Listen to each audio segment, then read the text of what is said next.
Welcome, ladies and gentlemen, to the Utah Stories Show. I'm Richard Marcosian.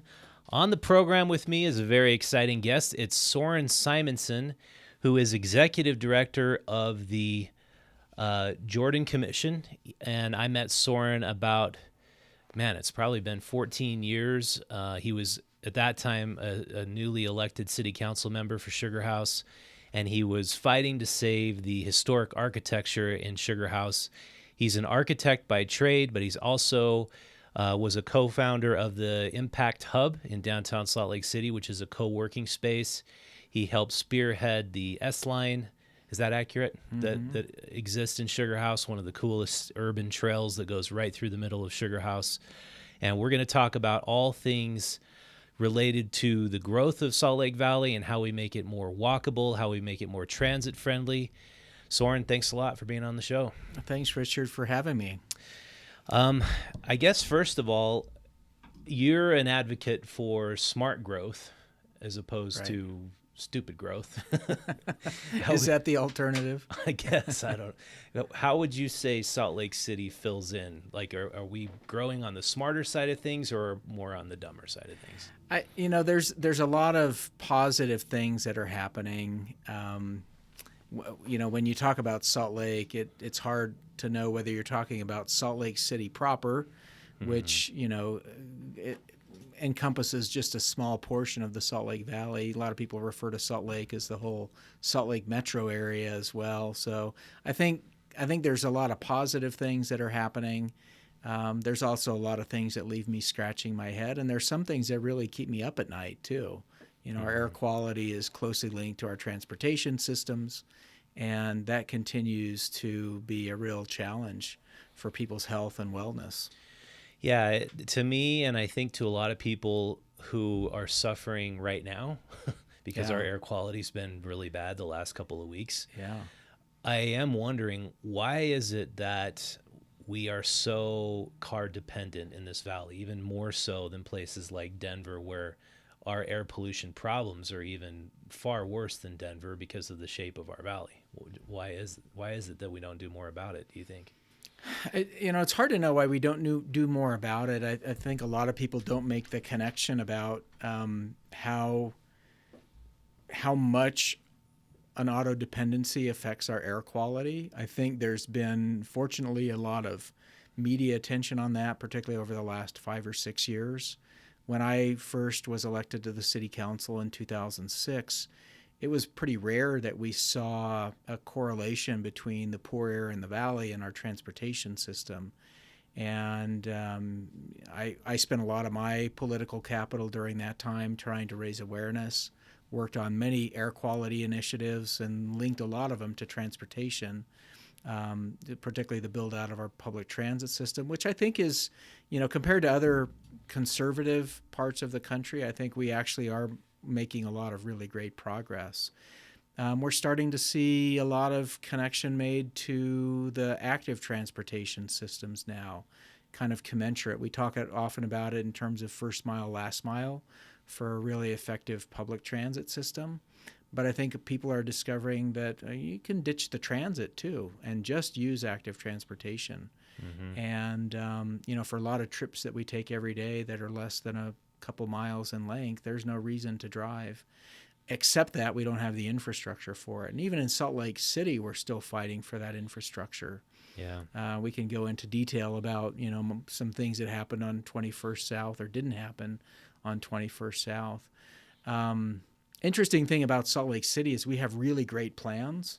We just have really poor execution. Well, that S-Line, I think that is the coolest, idea. And it's just, to me, it's like an amazing trail, even without the transportation part of it. It's a trail that's very well designed and fun to run down with my dogs. And it has this streetcar, but then the streetcar's destination is a veterinarian clinic instead of the heart of Sugarhouse. And I'm wondering, is that what you're kind of pointing at? They just didn't quite execute that plan completely, and Or do you see that ever happening, that they're going to finish that off? Yeah, I mean, finished off, I don't know exactly what that looks like because the city council now kind of has gone in a different direction than the city council that started that project and the administration that started the project. At the time, Rocky Anderson was the mayor, and you may recall that at one point in time, the South Salt Lake City Council had said unanimously, we don't want light rail in this corridor. It had been part of that Frontlines initiative back in the early 2010s era, and or the late 2000s, to develop that, because UTA acquired that rail right-of-way all the way up to Sugarhouse when they acquired the right-of-way for Front Runner development from Ogden to Provo. It was kind of tossed in by Union Pacific at the time, and so they kind of ended up with this corridor and said, what do we do with it? And so when they, particularly with the work of Envision Utah, when they said, we're going to take our 2030 plan for transit and compress it into 3 or 4 years and build it out very rapidly. The Frontlines 2015, I think, is what they called it. And so at one point that was planned to be a light rail extension or expansion, like the Daybreak line and like the airport line and the university line and some of the others. And South Salt Lake came back and said, we don't want another transportation system that cuts up our community, and with good reason. The north-south tracks line is a barrier. There's fences on either side of it. They also have the I-80, I-15, Highway 201 interchange in South Salt Lake, and each one of those major transportation systems can become a barrier. They disconnect neighborhoods. They're not very attractive. There's blight around them. Mm-hmm. And so when they first started talking about light rail in that corridor to Sugarhouse, Salt Lake City was totally on board and said, yeah, we want a rail connection here. South Salt Lake said, there won't even be a stop in our community. Why on earth we want another barrier? So that's when the discussion around the streetcar started. We were already doing planning work. I was part of the planning team that developed the master plan for Parley's Trail. And so when we started talking about, is there a transit system that rather than being a barrier becomes a connector? Mm-hmm. And that's what launched the development of the S line. And we looked at buses, we looked at light rail, we looked at streetcar. And streetcar, because that was one of the goals, was to connect the community together. That was the transit system as we looked at other streetcar systems around the country and around the world, that we said, yeah, this could be a real connector. Mm-hmm. One of the connections that was part of that original vision was connect to Sugarhouse Park, because South Salt Lake has the lowest acreage of park space per capita of any city in the Salt Lake Valley. A connection to Fairmont and Sugarhouse Park was really a big deal for South Salt Lake. Mm-hmm. That got lost with the next phases when Salt Lake City leaders said, connecting to Sugarhouse Park isn't that important, even though we were already planning and seeing high-density housing development beginning to emerge along that corridor, and people that live in high-density housing need a backyard, so to speak, and their backyard are the public parks, mm-hmm. because they don't have one attached to their home. And so that connection got lost along the way. And the expansion plan for the light rail or the streetcar line to go up 11th East didn't really have a plan to connect to anything. Yeah. And it so would make a lot of sense to go to Sugarhouse Park. So, I always thought if you go to Sugarhouse Park and nowhere else, you've arrived. That's an accomplishment. And you look at all the dense development that's happening now on that Shopko block, and to not have streetcar directly connected to that, we missed that one. So you don't see any shot. That's not anywhere in the pipeline to take that further east? The city's official plan, the transit plan that was completed under the Biskupski administration, just said, we'll just keep it where it is right now, no expansion plans. The city council, when they adopted the transit plan, said, no, we still want it to follow the alignment that the city council previously adopted to go up 11th East. That's still highly controversial. Mm-hmm. There's people that love it and support it, and there's a lot of people that really don't. There is a new plan that is just in its early stages of development, which is actually a multi-city plan funded through a grant from Wasatch Front Regional Council that includes South Salt Lake, Salt Lake City, Mill Creek, and Holiday, that may rethink what that transit system might do to connect communities together. They're also going to be looking at active transportation connections. You know, it's interesting that Sugarhouse, I think, has a really great destination and draw as a place people would go by walking or cycling, in addition to the transit connections. And we've got some good bus and now the streetcar connection in Sugarhouse. But people would walk and ride their bike, but there's no bike infrastructure in Sugarhouse other than the S-Line or Party's Trail. And the Party's Trail doesn't continue through Sugarhouse. No. And, we've missed some opportunities there to make that connection happen as well. So right now you kind of end a block either side of the core of the business district, and that's where the trail system ends. So we're actively working with the Salt Lake City Transportation Division and the Sugarhouse Community Council to try and figure out how do we make that connections. And maybe it's not just a single trail, but maybe we look at what is the network of connectivity throughout the whole Sugarhouse Business District area, because you've got McClellan Trail running north-south, Party's Trail running east-west that converge right there at the end of the streetcar line.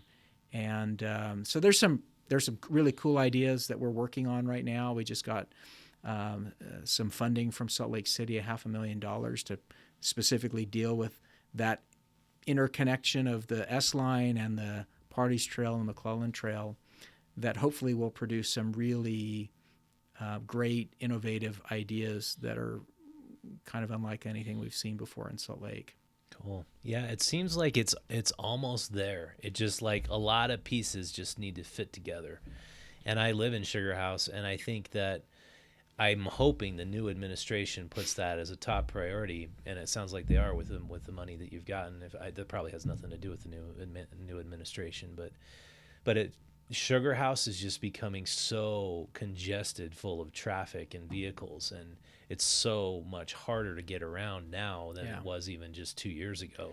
Well, we know from every city across North America that you don't solve your traffic problem by adding capacity to roads. Yeah. You just don't. Why can't we learn that? I don't know. We wrote about that. You look at all of these freeways in Orange County and LA that are 16 lanes across, and people are sitting in parking lots. You don't solve your problem. You look at Vancouver in British Columbia, they have no freeways inside the city limits. And everything focuses on active transportation, public transit. Their land uses connect to the transportation systems. They have boulevards rather than freeways.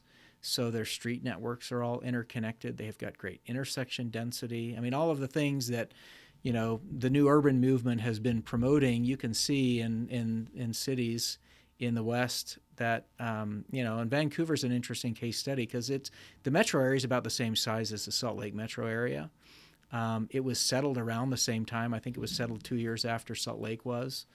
It's got similar climate conditions, a little more humid, a little more rain, but, their winters get as cold as ours do. They've got the same kind of terrain because they're in a mountainous area. And they figured it out. And in the downtown core of Vancouver, BC, you have only about a fourth of the trips being made by car today. Wow. And we're starting to see that in downtown Salt Lake. I think I've seen recent reports that suggest that maybe a fourth of all of our trips to downtown are now made other than by a single occupant vehicle. And that's encouraging. Yeah. I'm hearing from a lot of young people that go to the U now that they don't own a car and they really don't have a need for one or want one. Right. And that's pretty rare. I've never heard that before. I've got 2 college students. One of them happens to be out of the country right now for a missionary service, but neither one of them drove to campus. One goes to Westminster, the other to the U. And we happen to live on a really good route, on the 21 route, near Blue Plate Diner, and so they can catch the bus and get to Westminster and the U within 5 to 10 minutes. It's a great connection to have. Yeah. I love the city's push to improve frequency. They can now catch the bus on Sundays. On Saturdays, it's 15-minute headways. So the investment that Salt Lake City made just this last year in increasing high-frequency bus service, focusing on routes that have destinations along them, extending the ridership. I mean, the time of day now to midnight, and starting it earlier in the morning. You now can cover people working shifts in a lot of these hospitality industries. There's just some really great things that are happening. I love that you can catch the number 4, the 4 South route now, all the way from the university out to Redwood Road. I've used that because I work in Sugarhouse, but my office is out off of North Temple, just west of Redwood Road. And so I've used that route. And, it used to be a couple of transfers. And, depending if I'm running an errand on the way, now I can go all the way from the east side to the west side without making a transfer. That's really cool. Are you an advocate for the free bus service in downtown if they extended it out to all of Salt Lake City? I would love to see free bus service everywhere, for sure. Park City and Logan are doing it right now. They have their ridership is exceptional. I've watched what's happened with the new bus rapid transit line down in Utah County, connecting the Orem and Provo front runner stations with UVU and downtown and Brigham Young University. It's really cool. Their ridership is exceeding expectations by quite a margin. And it's free for now. It sure seems like a no-brainer. If we're adding to the pollution and adding to the detriment of our own health by driving cars, and we can decrease that if we simply make bus service free, why wouldn't we want that added benefit? Well, you think of the health costs alone. I mean, I've seen estimates that there's 1,000 people every year that are dying directly related to our air quality. What other health crisis with 1,000 deaths a year would not prompt the extreme measures? Yeah. We've lost more people in the last 5 years than 9/11, and you look at the military industrial complex and how much we've put into that, and yet we're killing just in the Salt Lake City area every 5 years the same number of people, and we're investing very little in air quality. So if we were to make transit free, we know we would see a huge boost. And what's the trade-off to saving a life or saving somebody's health and wellness? To me, it's a no-brainer, and I don't know why we're not investing in quality of life and life itself for a lot of people that suffer from air quality problems. But it's not happening yet. For some reason, it's a political issue. And you say things like free transit, and I think our Republican conservative state legislature thinks like, oh yeah, the liberals want to turn us into a socialist state. But if you keep into account, we have the highest childhood asthma rates in the Salt Lake Valley because our air quality is so bad. Why not do it for our kids? Yeah. Why not improve our air quality so everybody can live a happier, healthier life? If only, right? Yeah. If only we factored in all of those externalities, and people don't. I mean, I guess we pay for our roads and our transit one way or another. People say why wouldn't we charge people? Well, we don't charge people a toll to use the roads. Yeah, they pay gas tax, but we all pay taxes for transportation one way or the other. The other thing that's really compelling for me, and I've heard a couple of recent conversations about this, is about a fourth of our population don't drive, mostly because of their age. We have a high birth rate. We've got a large population that's under 18, and so we have a lot of people that just don't drive. We have a lot of people that don't drive because they're aging. People are living longer than they ever have. We have I think the first or second highest life expectancy in the U.S., so people are living long lives. I remember when my grandparents here in Salt Lake City lost, when my mom and her brother finally took away Grandpa's driver's license. That was a hard thing to do for him because he lost his mobility. Yeah. And if we had a transit system that catered to children and seniors particularly, so that they had choices and didn't have to get on the road, if we were investing a commensurate amount, a fourth of our transportation dollars for the fourth of our population that doesn't drive, imagine what we would have. Yeah. We were putting that into active transportation and bicycle infrastructure and transit connections and connectivity it would boggle the mind what we could do with that. And it's not taking away anybody's right. It's simply offering choices to people that have no other choice. Yeah, and it's offering everybody who lives in this valley an opportunity to use the mobility of their own body for exercise and to get where they need to go. I think that's the part that's kind of overlooked, is that we have an obesity epidemic on our hands, and we spend more in healthcare than any other country in the world. And those things are tied together. If you're not moving, if you're in your car all the time and you're not using your body to get where you need to go, you're going to have more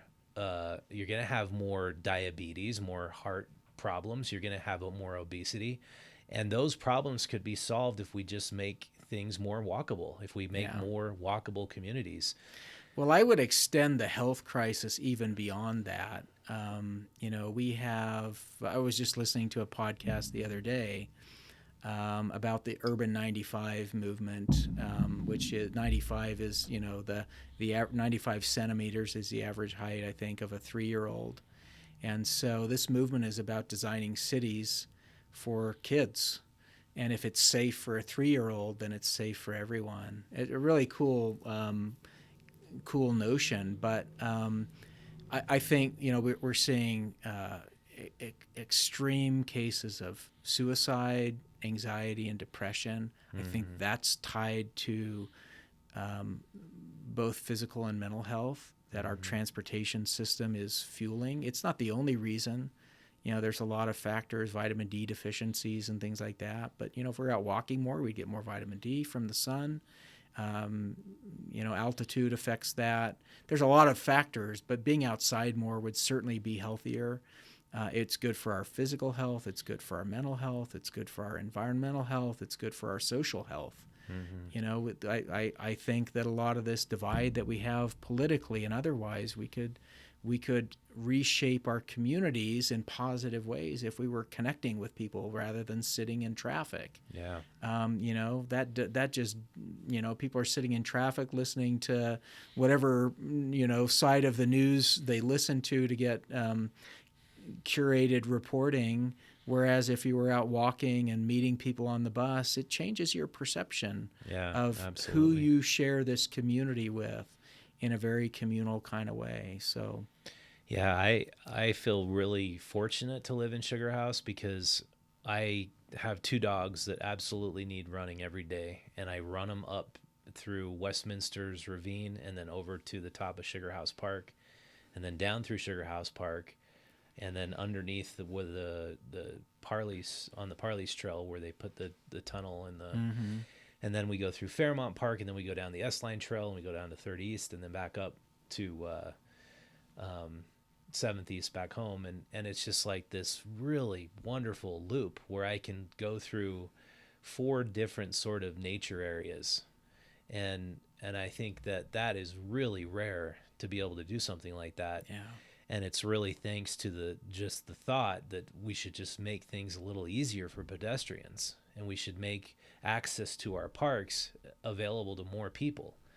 And I'm glad that you and the people you worked with had that thought 12 years ago, because that probably wouldn't even exist if it were up to the status quo that was existing at the time.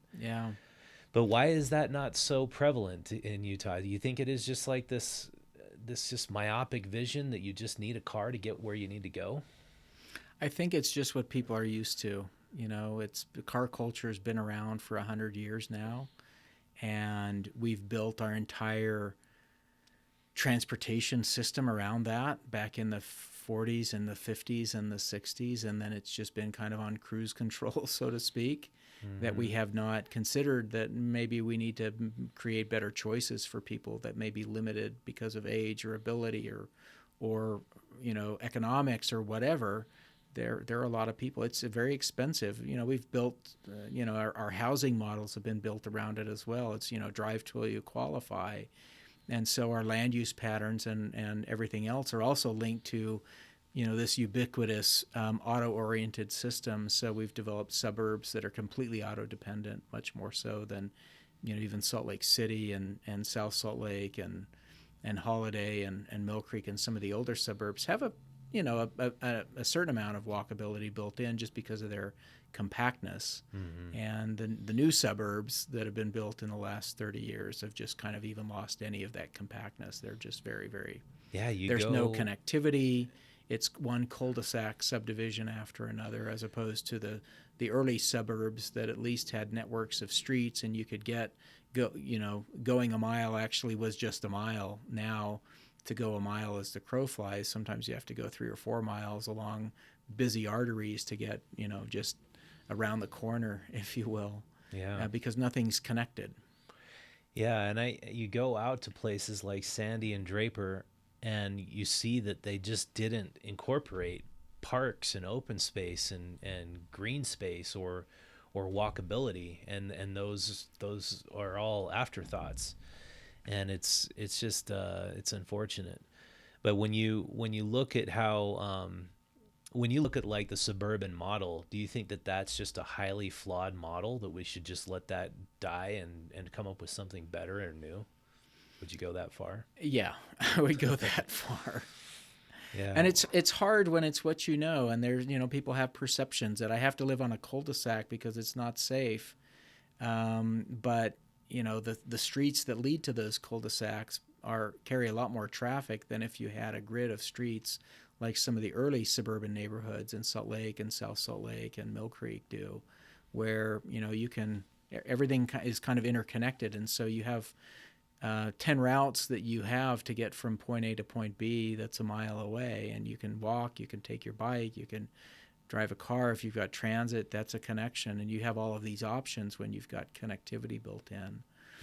The other really interesting thing is that, once the transportation network, when the grid of streets is laid down, that doesn't change for hundreds, maybe thousands of years. I mean, you can look at cities that are 2,000 years old, and the street network that was there when it was a small village is still there today in a bustling metropolis. That doesn't change.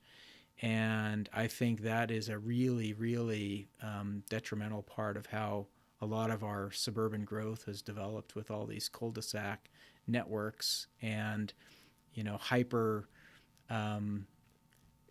connections on the mile grid of the section lines that, was the original layout of a lot of the rural highways and roads before they started to fill in, and everything's just cul-de-sacs in between them.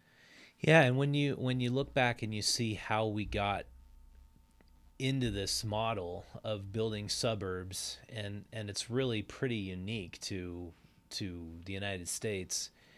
It was this you look back in the 50s when we were afraid there was going to be nuclear attacks, and we needed to have a really effective transportation system to move large emergency vehicles. And then there was this fear that density would be a target for a nuclear attack or something deadly. Now we're seeing kind of a reversal of that trend. We're seeing a lot of people moving into cities. We're seeing that cities are becoming way more dense than they ever were before, especially Salt Lake City. And I had Nick, I believe his name was, he was the Salt Lake City planning director. Oh, Nick Norris. Yeah, Nick Norris. He was on the show a while back, and he said we were just not prepared for this density by any means in Salt Lake, and now we're just scrambling to deal with it. Do you think that there's a lot more that the city and planning and zoning people could be doing to accommodate more density in downtown and in the areas where we're seeing it the most? Well, I'm a firm believer that we really need to revamp our entire zoning code. That was last done in 1995, and it was still based on the model of the 20th century, which is separate uses, and people drive everywhere. We've never really codified streets as in terms of walkability and bikeability. We have adopted some forward-thinking ordinances like complete streets, but we're not executing those. What's a complete street? A complete street is basically every street should be designed with every mode of transportation in mind. So a good example is 21st South.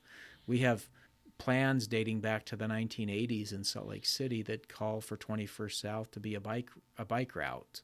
2 years ago, when they were doing asphalt overlay, the question arose, maybe this is a good time to put in bike lanes. And there were a couple people that really stirred the hornet's nest and said, oh my goodness, if we go from 4 lanes to 3, we're going to drive all of this traffic into surrounding neighborhoods, and it will just wreak havoc with people's quality of life. And so there was a lot of public comment. It was roughly evenly split. But we ended up not getting bike lanes, even though every master plan since 1980 has said put bike lanes on this street. And some of the plans even say you have to do a massive public education around why we're doing this, because there will be detractors to it. We knew that in the late 90s that people would be opposed to bike lanes. And so they didn't go in. And so, even though we have a transportation plan and a Sugarhouse master plan and a complete streets ordinance and a bike and pedestrian plan and all of these, the 21st and 21st business district plan, Sugarhouse business district plan, every one of them said put bike lanes on 21st South.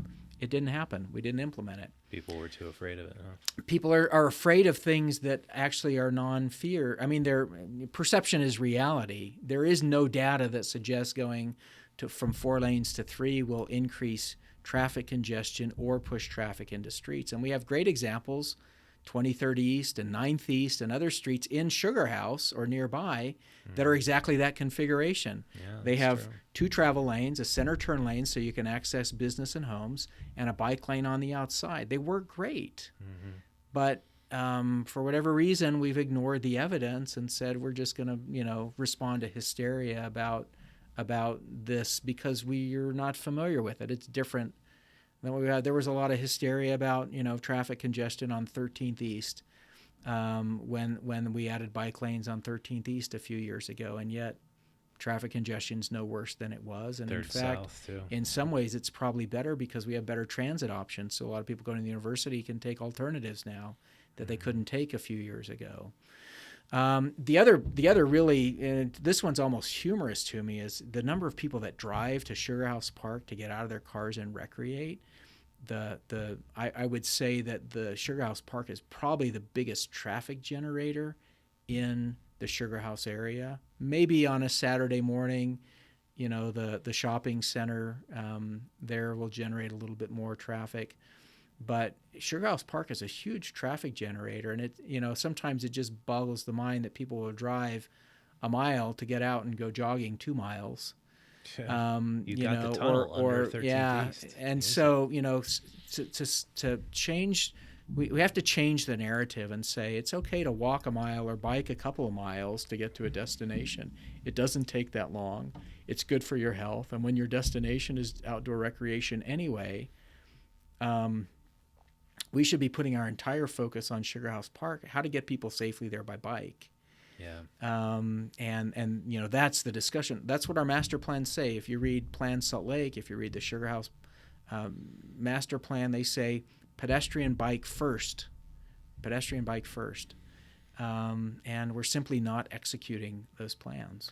So the way that tunnel went underneath 13th East, that was really great. Yeah. But then it kind of ends in that park area. Hidden Hollow. Hidden Hollow. Yeah. And then you end up in the Petco parking lot. Right. What would you imagine how do you continue that trail further west or connect it better with the rest of do you have an idea? Well, this is one of those missed opportunities because the master plan in 2013 for transportation and circulation in the Sugarhouse Business District called for that trail to kind of cross Wilmington Avenue to the south and then go through that block when the Legacy Village went in, which is the big 10-story senior care center. It's basically almost a half block in length. And the 2 connections for Parley's Trail that were supposed to go into that block and then continue and connect down to the S line are now blocked by building, and that building is going to be there for 100 years.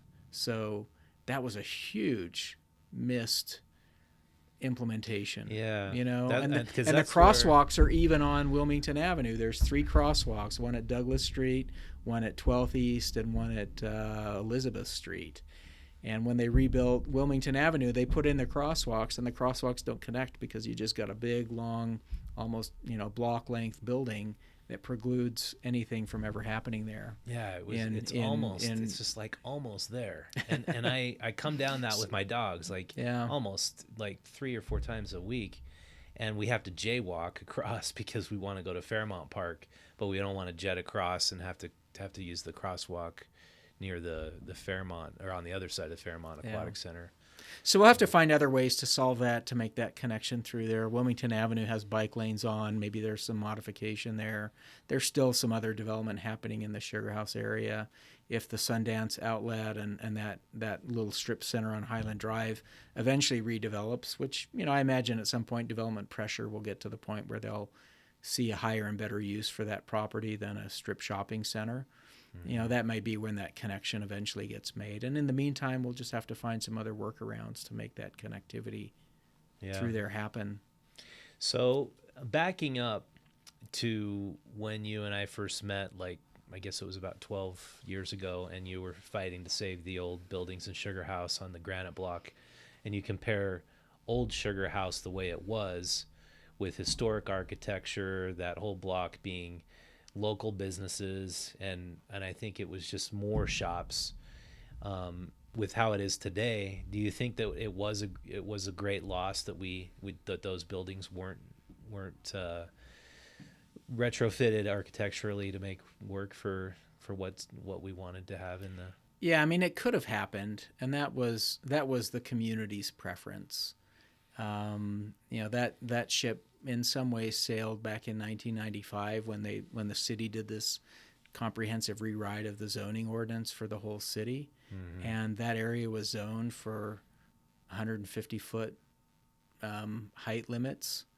That's vastly different, and at some point when you've got 2- and 3-story buildings, but a zoning code that says 150 feet is your height limit, what's going to win out at the end of the day. The economics are simply going to drive that. And when the streetcar came in, that only put greater pressure, development pressure on that block. So, I kind of pivoted at one point, and when it was inevitable that we were going to lose those buildings, then I said, okay, you can't save a building that's no longer there. So what comes next, and how do we get the best out of that we can?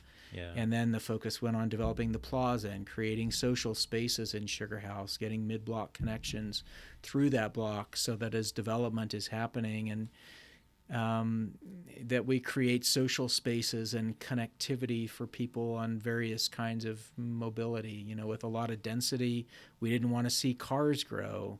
And so getting McClellan Trail, when I was on the council, we spearheaded the McClellan Trail Master Plan. Portions of that have been implemented now.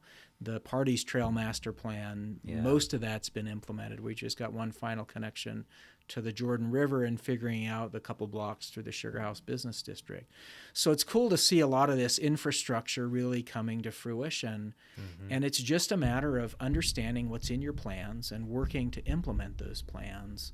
If you're not following your plans, then it's just following the whims of, it's everything that Envision Utah talks about. If we want to preserve a quality of life with 1 million people being added into this valley, then we have to have a plan, and you got to stick to it. And, some people have called me the plan, a hardcore Nazi or whatever.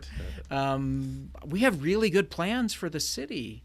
We've got great planners. We don't have a great track record of implementing, and it's because we just don't have voices saying, we said this is what we wanted. Hold your elected officials accountable and say, this is what we said we wanted. We don't have to go do another plan because we've already said this is what we want.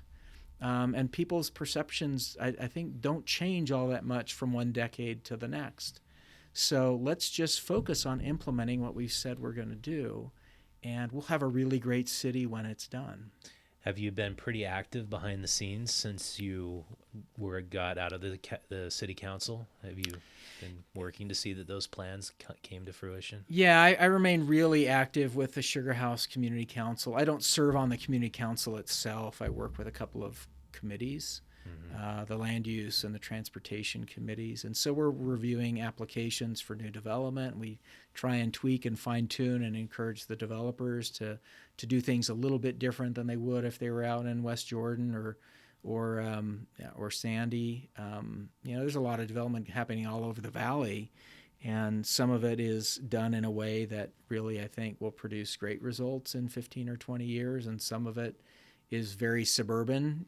Density is not incongruent with very suburban kinds of development patterns. And what we're trying to do is to say, Sugarhouse downtown. I'm working in a couple of other districts. I have a lot of interest in the Granary district, and in the Central Ninth neighborhood, and in the Station Center area, and in the North Temple neighborhood, and just using connections that I developed when I was on the city council. I've tried to continue to be a supporter and an advocate. Yeah. I'm not usually the forward voice on a lot of those things, but I'm trying to use what I've learned as a professional and give people that are voices in those neighborhoods the tools and the talking points so that they can be advocates for their own neighborhoods. Yeah, I was really pleased actually with the way the Parley's Trail turned out, and I was surprised to see that that happened that way, and it actually got implemented and put together that way. And did you have to work behind the scenes to make it work that well? Yeah, Party's Trail, I wasn't even so much behind the scenes. I was one of the professionals that worked on the master plan for Party's Trail 15 years ago.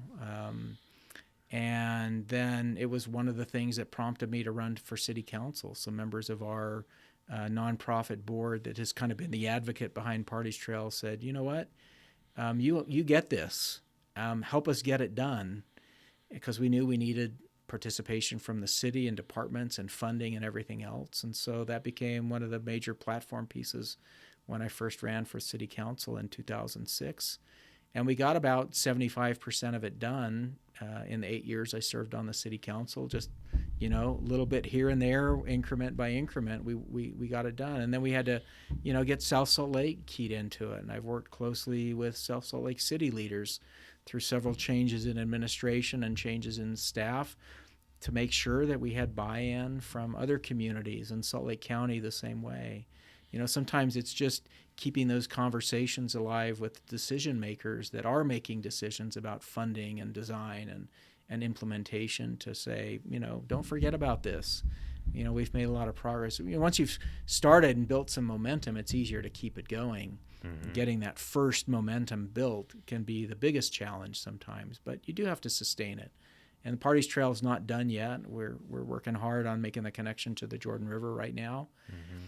That I think will have really positive benefits for the Jordan River through an area that's been really blighted and challenged with a lot of different, from invasive weeds to, undesirable crime and homeless activity and just a blight because of those big levees along the Jordan River through that West Valley, South Salt Lake stretch of the river. Mm-hmm. So absolutely, I see the future of the Jordan River being connected to Party's Trail, because people from the communities of South Salt Lake and Sugarhouse will start riding to the Jordan River once we make that connection. And then they become advocates to say, hey, Party's Trail is great. How come we've got a weed patch along the Jordan River here in this stretch that I'll ride and connect to next? And then those people become advocates for the next project that will upgrade the Jordan River. So, we're looking at that as a really positive way to activate and bring new champions to the future of the Jordan River as well. So when do you think the Parley's Trail will connect to the Jordan River Trail? I think that'll happen within the next couple of years. It's only about 4 blocks from roughly, maybe not even quite that, roughly 900 west to about 1250 west, which is where the Jordan River is in that particular area. It's a tough area because you've got the major maintenance facility for the entire track system is right there, just on the west side of 9th West. So getting over rail lines and getting around a pretty heavy industrial area is a challenge. The project's been designed. I think most of the funding is now in place with various grants and commitments of funds from the county and some of the new transportation funding from this sales tax, this quarter-cent sales tax that was approved in Salt Lake County by the county council.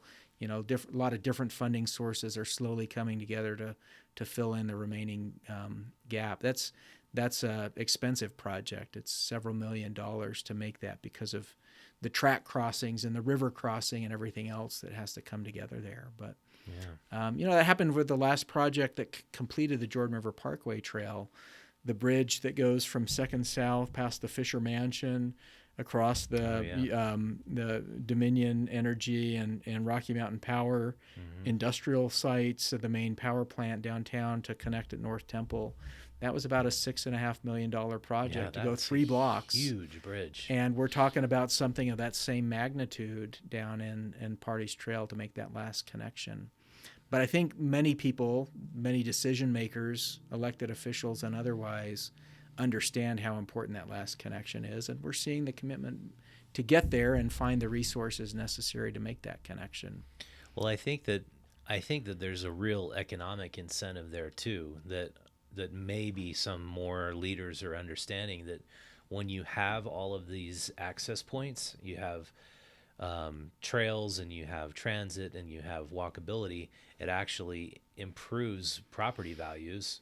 Yeah. And if they can get more property tax out of properties in a certain area, they can do more improvements, and then it ends up being a win-win all the way around. Yeah. A lot of that area is real old industrial park kinds of uses that I think in time will transition. I mean, the property tax will see maybe some improvement just through making connectivity and things like that improve quality of life at a very basic level.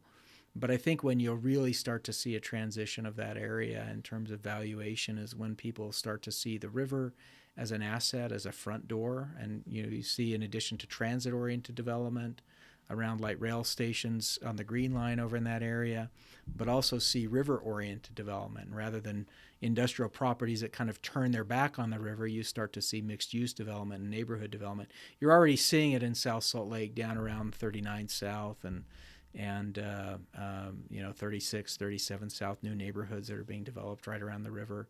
And I think once that moves into some areas of redevelopment around these old industrial parks, that will be a really phenomenal transition. And it will change the character of the river in that area as well.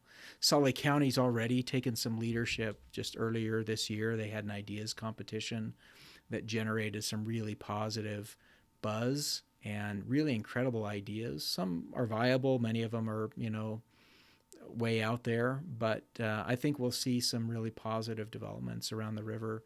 West Valley has a couple Green Line track stations right by the river frontage as well. And what we've seen happening down in Midvale around Gardner Village and the Bingham Junction area, where you've got 2 light rail lines on the red line, one on either side of the river, about a mile apart.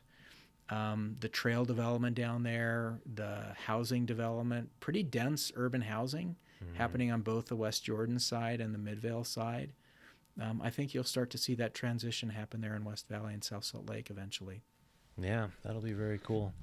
Yeah, one of the things that my wife really can't stand is that we bury so many of our rivers underground. Yeah. She's from Europe, and there the river is a centerpiece, and it's like always a place where you're walking and you're enjoying your connection to nature. And so, for a long time, I think that the Jordan River became an industrial area where we just thought, okay, that's west of, the main city area. That's where we should have our industry. And now we're realizing that river is a huge asset. Yeah. Has that been difficult at all to get buy-in of that idea for the Jordan River when it's kind of been this sort of cesspool for a long time? Yeah, the buy-in right now is not difficult. There's enormous momentum. Development in the U.S. is really interesting because we really came of age during the industrial era. A lot of the European towns and Asian towns and other places that you go to where rivers are really the lifeblood of the community. That was done during an era of, the Renaissance period and prior to that, the Middle Ages, when when industry was cottage industry, and these were largely agrarian communities, and people used the river for transportation and water sources and things like that. So our coming of age in the United States was around the industrial area when rivers provided the driving force for economy. They became shipping channels, and they became dumping grounds for all of the toxic waste coming out of industry. So our connection to rivers is very different than Europe, and so it's in some ways it's a lot harder because we have this heavy industrial development. But you look at a city like Pittsburgh and their transformation over the last 30 or 40 years from all of their river frontage being filled by mills and steel plants and industry, and now they have the most incredible where the two or three rivers come together at the confluence downtown, and it's now this incredible waterfront. Our river is not those rivers. We have a very small river. It's the edge of town. It doesn't run through the center. It runs through the center of the valley, but our river doesn't run through the center of any community along the Jordan River. It's kind of the edge. In most cases, it's a boundary between South Salt Lake and West Valley, and between Murray and Taylorsville, and between Midvale and West Jordan. So it's kind of an edge, and it's been treated as an edge for a long time. In some ways, that's great because we don't have a lot of heavy urbanization. We have a lot of still natural open space that can restore some natural river functions that allow, we have 2 million people that live within 15 minutes of the Jordan River. What a great recreation amenity that is. And we're really seeing that evolution of the river begin to happen. So yeah, we've got areas particularly in the northern part, the lower Jordan River in West Valley, South Salt Lake, and Salt Lake City that have some fairly heavy industry along them. We have enough still green space and others that we've been able to kind of knit this necklace of green space and open space and natural lands together now and a trail along the entire 50-mile river. What is the health of the river like now? Is it coming back? It is better than it's been for probably the last half century. It's still very tenuous because it is the stormwater system for the entire region. And so, whatever's in the parking lot, whatever's in the curb and gutter and on the streets, whatever's on the rooftop ends up in the river. That's how engineers design stormwater systems. They got water off of the property and into culverts, and then it just goes right into the natural waterways. So that's completely separate than our sewer system. The stormwater goes into a different pipeline. Right. Yeah, different pipelines. So we're looking at an interesting project right now, the Central Valley Water Reclamation Facility in South Salt Lake, which is the largest wastewater treatment facility in the state. It serves, I think, 500,000 to 600,000, in that facility. And they're going through a very large restructuring right now to address nutrients, phosphorus and nitrogen primarily, that come out. It's pretty clean water. I would say it's almost drinking water quality that's coming out of some of these stormwater or wastewater treatment facilities. I wouldn't recommend drinking it, but it's just about to that level of purity. It's certainly cleaner than what's in the Jordan River naturally. But then just 50 yards or so downstream from the outfall from the water treatment plant is a stormwater treatment plant, and the water coming out of that is black. It's washing, every time there's a rainstorm or a snowstorm, it's just flushing everything on the streets. And that particular drainage happens to serve probably, maybe somewhere between 10 and 20% of South Salt Lake. And so to be doing, investing hundreds of millions of dollars in cleaning up a wastewater treatment plant when we have no treatment of stormwater, and you look at the water quality coming out of those different outfalls side by side, and you're like, this makes no sense. So I think stormwater is the next big frontier for how to really clean up the Jordan River and the tributaries. And part of that's being addressed through some new rules through the Division of Water Quality that will go into effect next year. Mostly that will capture new construction and new development. It doesn't account for all of the existing, we're 80% built out in the Salt Lake Valley, so it'll be a bigger project, a bigger challenge to address everything that exists now. But there's small things people can do on their own. If you clean the gutter in front of your home or your business, whatever's in the curb and gutter is going to end up in the river. So if you clean it up there, sweep your gutters, clean them out, even the sediment. People look at the water that's really cloudy in the Jordan River. A lot of that's sediment. Some of it's coming from erosion down the creeks, but a lot of it's just sand and grit that washes off the roads. And so that's not necessarily unhealthy because it's not toxic. There are chemicals that, drippings from cars and stuff like that, wear and tear from tires that ends up in there as well. But largely it's not toxic. It's not going to kill you. Fish can't live in the Jordan River. But it's really unhealthy for wildlife. And so, if you want to fish in the Jordan River, you better clean up the water because what's in the water ends up in the fish and then you consume it.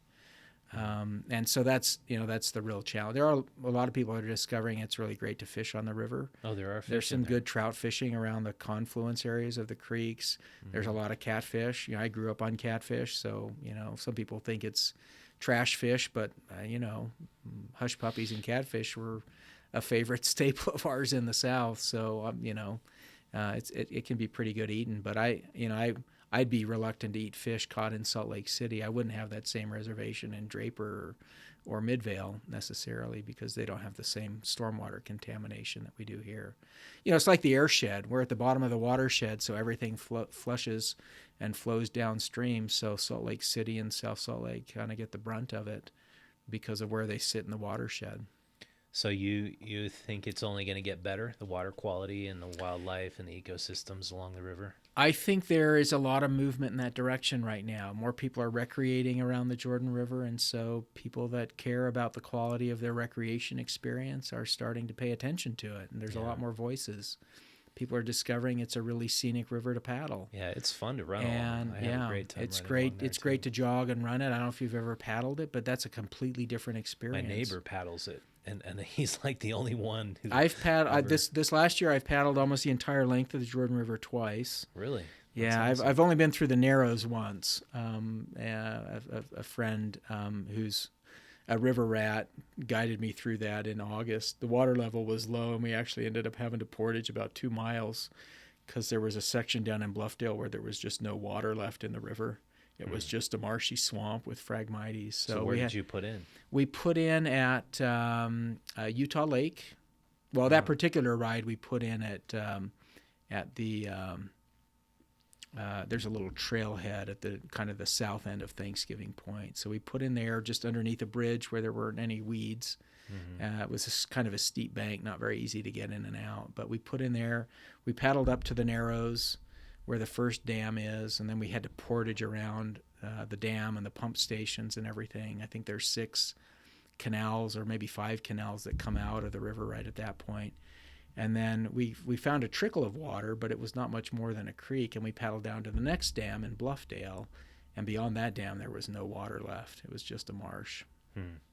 So then we had to walk down the dirt road that's 1300 west down to 146 south before we could kind of pick up and find a river again. Yeah, that sounds like an adventure. Yeah, so it was I loved it. It was, we were brush crashing through Phragmites where you couldn't even hold your paddle sideways. You had to kind of tuck it in your arm and let the current carry you through this narrow sliver of a channel. And, Utah County, the river's 200 feet wide and probably 20 or 25 feet deep. Jeez. And then it goes to a trickle that is about calf deep. Is that just from irrigation canals? That's just irrigation and industrial canals. So that's something we're working on the Jordan River right now. We want to bring back some water. Mm-hmm. It's water rights issues, and people that have water rights don't want to give them up. There's some legislation pending right now that hopefully this water banking will allow people that have water rights to allow them to be used through arrangements, through a banking system where they don't lose their rights, but if they don't need them, let them serve other beneficial purposes on an interim basis. That would be great. Yeah, so that has me really optimistic right now. It's a statewide plan, and there's some people out in rural areas that are a little nervous about water rights, because they're as good as gold. Mm-hmm. So they've got to work through some of those issues of, just public perception and what that means to somebody whose livelihood depends on water. versus us in the Wasatch Front who are just looking at it for recreation. Yeah. I look at the Jordan River and I imagine what it must have been like when the pioneers settled, because you get some sense of it in some areas where there's cottonwoods and there's bulrushes, and I bet it was a thriving ecology at one point, and I bet it was amazing. But it's kind of like we had a woman from the Forest Service on talking about how every single tree in Big Cottonwood Canyon was harvested by the turn of the 20th century, and it was decimated, and the water quality was undrinkable, and that's when the watershed district was created, and they replanted the whole thing, and now it is what it is today. I kind of look at the Jordan River, and I just think if they had a real strong initiative to bring back the ecology of that river and make it something amazing again, it could happen. I think it just takes public initiative and public will, and the realization that is the main artery that enters into that parallels our Wasatch Front, and we should take advantage of it. There is really positive momentum. I think the completion of the trail from Utah Lake to Great Salt Lake, and the fact that it connects in now to 5 other trail networks, you can go all the way from Provo Canyon to Ogden Canyon, almost completely on uninterrupted trail. Wasatch Front Regional Council says it's the second longest urban trail in the U.S. Wow. It's just, finding ways to connect together. There was such a big deal made about, connecting the Wasatch Front by transit when First Tracks and then extended by Front Runner going from Ogden to Provo. There hasn't been as much fanfare about this connected trail network. I didn't know that. And from Ogden to Provo. There's a short stretch that's not quite complete in Roy, where you have to go maybe a mile or two using a wide shoulder of a road. I think it's 2200 west or something like that, or 1800 west. But you can go virtually that entire length. In fact, we have an event now that we're just beginning planning for our 3rd annual. We call it the Golden Spoke. And it's an event that highlights all of these interconnected trails. Last May, during Bike Month, we tied in with the Golden Spike celebration, the 150th anniversary of the Transcontinental Railroad. And we tried to highlight rail and trail connections. But we had people leave near Bridalveil Falls at Provo Canyon at about 6 in the morning. And we had stops along the way to highlight rail history and trail development and different communities along the way. We had probably 40 or 50 people that rode the entire 100 miles with us. Cool. And then we picked up people along the way. Some people did a 75 or a 50 or a 25 miler. We even had a 2-miler at the Weber-Ogden River confluence, so people could just do that last stretch. Youngsters and whatnot. I didn't know about that. It was a really cool event. It was fun. We're interested in seeing that event continue now as part of Bike Month from year to year, to really just continue to raise awareness about the interconnectedness of this incredible regional system that we have. Yeah. Well, you're doing some awesome work. It's really cool to see such a broad variety of things you're involved in. And how, by the way, how did you get involved in the Impact Hub initially? Impact Hub grew out of my graduate program at Westminster College and launching a business. So just as I was running for my 2nd term on the city council, I parted ways with a former company, CRSA, architects, planners, partly because I was interested in doing some real estate development, and I launched Community Studio. I was looking for a workspace, but when I was going through the Community Leadership Master's Program at Westminster College, I was introduced to the concept of people working in the same, kind of startup around, various nonprofit kinds of initiatives, but they were doing it across disciplines. We had people working in LGBTQ issues, and people working in women's and gender issues, and people working in youth and education and environment. My focus was city planning, city development, creating cities of the 21st century. So we had all of these different interest areas, but we were all learning common skill sets. at that time I launched my own business, and I was sharing office space because I'm like, I can't sign a 3 or a 5 year lease. I don't know if I'm going to have 2 employees or 20 employees in the next 2 or 3 years. This was during the recession period in 2008, 2009, 2010. And so I heard about Impact Hub through some research that I was doing. Impact Hub launched in 2010 in London, and I was like, this is really a cool concept to be able to work with other startups in kind of an entrepreneurial setting where you can share ideas and resources, even if you're working in very different kinds of startup businesses or enterprises. And so that was kind of the birth of Impact Hub. There were a couple of people here that we were talking about this kind of co-working. This was in the very early stages of the co-working movement that's now caught on like fire. Yeah, We've sure got has. 20 of them in the metro area now. So it was kind of cool, and it's been a lot of what I'd hoped it would be. Impact Hub's a little bit different from some co-working spaces in that we're really focusing there on social enterprise. We want people to not only work for the bottom line, but work for the greater good as well. And that's really materialized in some meaningful ways. We helped incubate Greenbike by giving them an affordable space to build to their next level once they grew out of their office space at the Salt Lake Chamber. They were able to kind of consolidate operations there. We've seen that happen in lots of different industries and enterprises that have been through Impact Hub. So, it's kind of going through some growing pains now. Our competition has changed a lot. I'm not doing a ton day to day with Impact Hub anymore. We've got a great team that's running it. I still have an ownership share in it, and, kind of watch from a high level what's going on and help with some basic decision makings, but it's kind of taken off with a life of its own. Seems like it's just was the first of them, and they just exploded after you guys. Yeah. And now there's one right next door. I don't know what it's called, Yeah. but there's now so many of them. Yeah. And how Utah Stories got started was with a similar model. It was a place we called the B Collective, Right. and it was 5 different businesses under one roof, media companies, and we were all just doing our own thing. And we found a place that we could rent super cheap as a group. And it was just so beneficial to have cheap rent to get started and then collaborate with like-minded people. And well, it's like the market is seeing a need and meeting a need, and communities are a lot like that in some ways. And so what I love about Impact Hub, it's kind of that combination of community building, but also, enterprise building. And I've loved that mission has remained a really strong focus.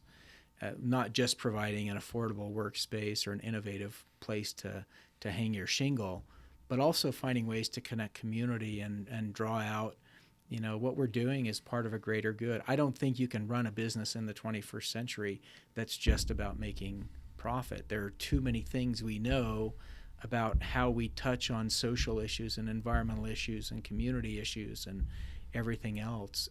Everything's interconnected. yeah, And so, that's something that we really promote through Impact Hub is be connected to something beyond just what you're growing for a business. Help grow a community too. yeah. And I think that, we look at the greater societal trends, and a big problem is that I think that people lack meaning and value in their lives. And if you maintain the idea that your happiness is not just based on your paycheck, but does have a lot to do with your connectivity to your community, and being a part of something greater than yourself, then I think overall we're just going to build, better and greater communities that way. Yeah. And It's interesting. There are some roots to Utah history in that too. Utah, Lorenzo Snow, Brigham Young really kind of founded the cooperative movement in the Western United States. We've lost a lot of ways that sense of cooperation around community and economy. We've kind of become economy where it's so much of it, based on the corporate model is, kind of every man for them and woman for themselves. But you still see some semblance of it. When Governor Herbert gets up and talks about the Utah way, in his State of the State address, that's based on that cooperative movement that was part of the roots, where it's not just about individual. A lot of the West was settled by rugged individualists, trappers and traders and, gold seekers and others. Utah wasn't founded on that model. It was founded on a model of cooperation. And so when we come back to those roots, that we're in it together, and that's what I really despise about the suburbs, is that they're so isolating. We draw people apart. And our transportation systems often are like that as well. And if we come back to our roots, which is we're in it together, we're a cooperative society. And when we find ways to bring people together, whether it's through transportation systems or movements to enhance and build community, that's what we were founded on as a community, and we won't go wrong by staying true to those roots. Amen, brother. Yeah, and there couldn't be a better segue than to tell our viewers and listeners about our Made in Utah Winterfest this year. We're doing 3 weekends at the Gateway. We've invited 65 artisans and vendors to come out, including folks like Daily Rise. They were here last week. They just dropped off all this awesome cold brew coffee for us. But the idea is that we build community by supporting local entrepreneurs, people who are working to build businesses from the grassroots up rather than from the top down. And we've got 3 weekends at the Gateway. We've already done our first weekend. We've got 2 more remaining, but we've got bands and food trucks and 65 vendors in 3 spaces at the Gateway. And it's super awesome to come out and celebrate everything that's locally made. And we'd like to invite everybody who's watching or listening to come on out, because it'll be a lot of fun. Sounds amazing. Yeah, you got to come. Have you been to one of our Made in Utah festivals before? I haven't yet. Yeah. No. It's pretty cool. My wife gave up her physics career to come and put on the Made in Utah festivals. Sometimes I'm a little too local, because I mostly just stick to Sugarhouse. So yeah, I need to make all the way down to Gateway. Well, Soren, thanks a lot for being on. I really appreciate it. Yeah, great to be with you. Thanks, Richard. All right. The Utah Story Show is brought to you in part by Curry Pizza, who has been serving Indian food for over 10 years. They opened their first location in a small town called Bicknell in southern Utah. That's when they began serving some of the incredible pizzas, such as chicken tiki masala pizza with all fresh spices and ingredients, old world fresh Italian sausage and spicy sausage, as well as mango korma pizza. Guy Fieri recently learned about Curry Pizza and featured them on his show, Diners, Drive-Ins, and Dives. Check out the episode, but more importantly, check out Curry Pizza. They are truly awesome. The Utah Story Show is also brought to you by Paisley's Grass-Fed Beef. Premium, all-natural grass-fed beef delivered fresh to your door, free anywhere in the state of Utah. Order yours today at paisleys.com. That's PAIZLEES.com. Paisley's grass-fed beef, always the right choice. The Utah Story Show is also brought to you by Utah State Home of the Aggies. Living on campus means more sleep, more friends, and better grades. While others are driving or walking to campus, you're getting those precious extra minutes of sleep. Instead of going home to your mom or your cat, you're hanging out with roommates, neighbors, and friends. On-campus housing is a community of academic support, peers, mentors, friends, and constant activities. For a virtual tour, room details, theme options, and to apply, visit usu.edu/housing.